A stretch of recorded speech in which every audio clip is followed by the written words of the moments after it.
Hey everyone, okay, so it's really late here. I'm a late sleeper, so I thought I would do a video. I've also got the biggest spot. If you've seen my second channel, you know that this spot has been here. Oh, it's so sore and it won't go away. So I wanted to do this video and it's totally different to my other videos and I doubt very many people will watch it and that's fine. But if you want to stay, it's going to be longer than normal. I wanted to do a video because I wanted to talk to you about more personal things just cuz. The video I did on the hoarding of the makeup, the comments on it were so wonderful and it was such a, it's a good topic, it's an honest topic because a lot of times we look at YouTube people, especially in the beauty community, and they have so much and it's just everywhere and people are watching it and just yearning for all of what they have. And I've just done a video on 5 new products that are really affordable. And I went out and bought them, but what I did was I bought them and the products that I kept, I then took products from my case here and gave those away to make room. So I'm not actually acquiring more. And the other products that were really good, I just gave them away. So I'm not accumulating, so that's good. But that's not what this video is about.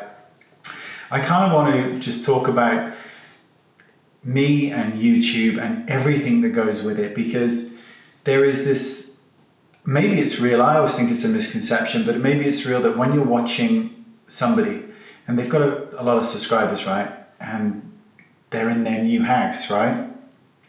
And it's beautiful and everything's gorgeous and there's everything around them that's wonderful.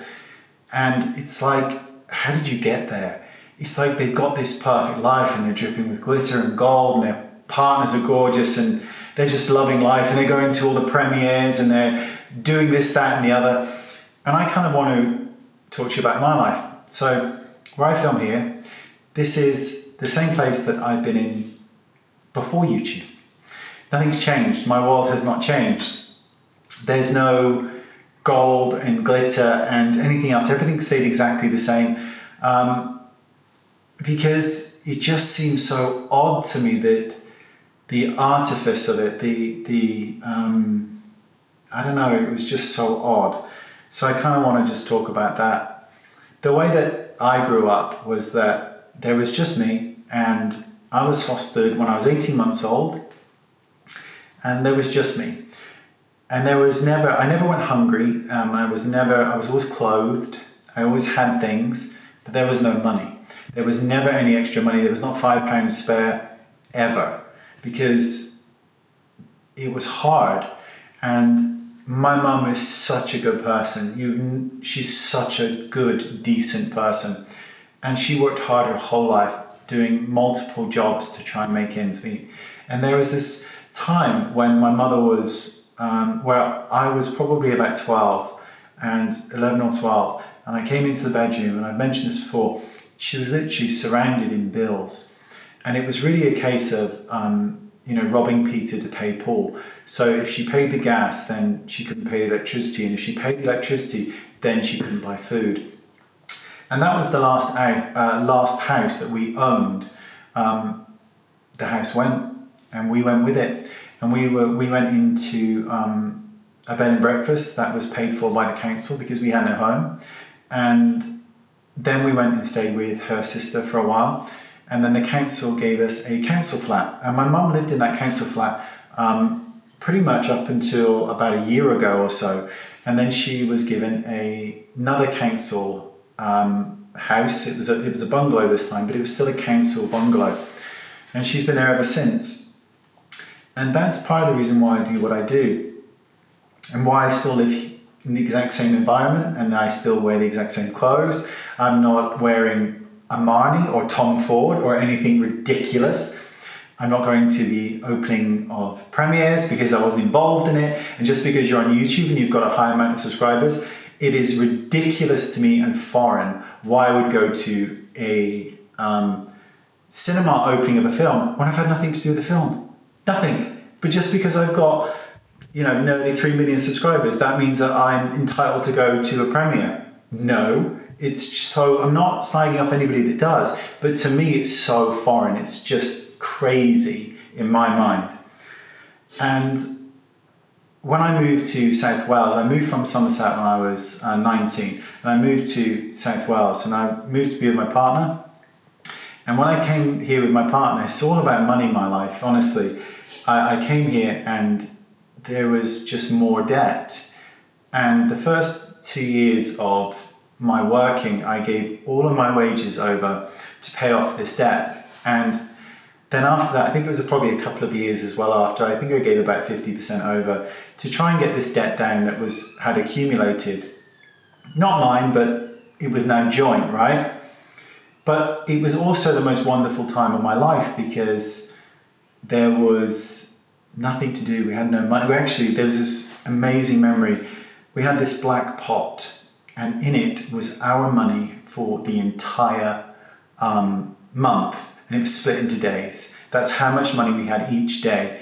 And it sounds really bad, but it was such a wonderful time because we had no extra money. We would literally save every single penny we had so that we could go out to eat once it reached a certain amount. And it was the most wonderful time because we would just stay in and watch TV. We watched Will and Grace, and we would watch nonsense on the TV and watch films because we couldn't go out. We had no money to go out.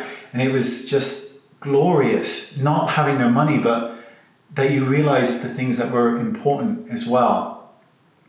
And when I started the makeup, I had no money, and I was buying bits and pieces from this shop that was selling off all this junk makeup that was so bad, and it was all out of date. But I was grateful because it was like £1 and I could use it and start to build my skills. And while I was doing that on the side, I had a job. In fact, at one point I had 3 jobs on the go because I was trying to save money. I wanted to be a makeup artist. I wanted to do what I really, really love, but you still have to work. You still got stuff to pay, and you have to live. You know, I think people watch YouTube videos sometimes and they think that it's just going to happen for them. Maybe it will, but it never did for me. I had bills to pay and I had to work. And I think that YouTube gives off the illusion of grandeur, of this incredible life that can come from it. And it really, really can. Absolutely. YouTube changed my life. With the amount of subscribers I had, I was able to start a line of brushes. And they're my brushes. They're self-funded. I pay for every single thing myself. And there's no one else involved, no agents, nothing. And when I did it originally, every single penny I had, everything went into those brushes. And then they were stamped, hot stamped, right? Because I couldn't afford to have them laser printed. So I was like, yeah, these have all been hot stamped. They look amazing, but they're gonna like scratch off because that's what hot stamping does. It scratches off. And when all the brushes sold out, all the profit I made from that, I put back in so I could laser stamp them so that they could not come off. And the brushes are so expensive. And my agent at the time, who isn't my agent now, but really nice, sort of said to me, well, we can do brushes and we can get your name on it, and we could probably get you into Superdrug, we might be able to get you into Boots, whatever. But the brushes were never going to be mine. They were never mine. They would have my name on it, but I didn't make them. They were going to be private label and somebody else would own them. And the way it works is that they own them and you make 10% if you're lucky on all the sales, but then that 10% you have to pay your agent 20 to 30% of that fee that you've got from that 10%. And I'm all for sharing, but what bothered me was that they weren't mine. I didn't create them. I didn't sit there and draw the designs. So I was like, no, I'm not going to do it. I'm going to do these by myself. And my agent was like, okay, fine. It's a passion project. I don't think that they thought it was going to, I was going to go through with it. And I did. And, it's been incredibly wonderful and very rewarding because brushes are the one thing in life that I truly am obsessed with, because I believe that with the right brush, you can make life so much easier for yourself if you're not naturally talented, like I'm not, because I'm not naturally talented. It all is paint by numbers, and I'm okay with that. So with YouTube and the brushes, life did change, and it's wonderful, but I've not changed with it.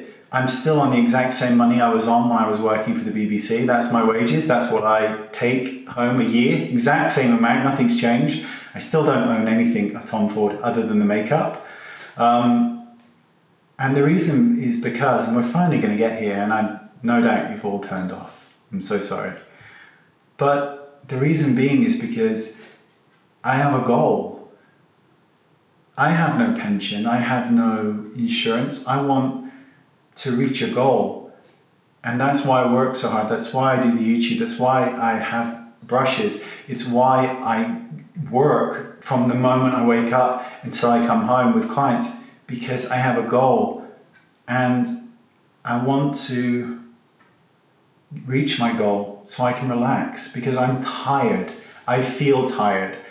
And my mum lives in Somerset and I live in South Wales, and she lives in a council house, and there's nothing wrong with that. I grew up in a council house, a council flat, nothing wrong with that. But I want her here. I want to buy her house. I want her really close to me. Not indoors with me all day, but I want her close because she's a good person and she deserves that. And she loves me and I love her. And I have a goal. I want her here. And that's why I do what I do. That's why I'm not frivolously spending, on this, that, and the other. And why I talked about the hoarding video, because it was horrifying how I'd accumulated all this stuff so insidiously. And that money should have been saved. And it should have gone towards my goal. And that's really the end of the video. I don't know if there was ever a point, but it's always good to talk. And I think it's always nice to see different sides of people, because my videos are very short, they're very to the point, and I like that. But sometimes I watched the video just today and it was so lavish, and the person involved looked like they had the most beautiful life, and I hope they do. But it was so far removed. We have similar subscriber numbers as well, but my life is so far removed from that. I literally wake up, I go to work, I come back, I film YouTube videos, I check what's happening with the brushes, I'm checking on the orders. Oh my God, why haven't they arrived? Why haven't they arrived? Checking that I've got enough money in the bank to pay for those orders. And the whole thing is just rolling all the time. And I'm tired. And I want to reach a goal so that I can relax, so that my mum can be near me. I can buy her a house, buy her something, because she's had fuck all her entire life, and she deserves something. And there you go. 13 minutes, Nelly. Bloody hell. And I'll see you all soon. Let me know your experiences with growing up and money and anything else that you can relate to. Leave them in the comment section below and I'll read them. Thanks so much. Bye-bye.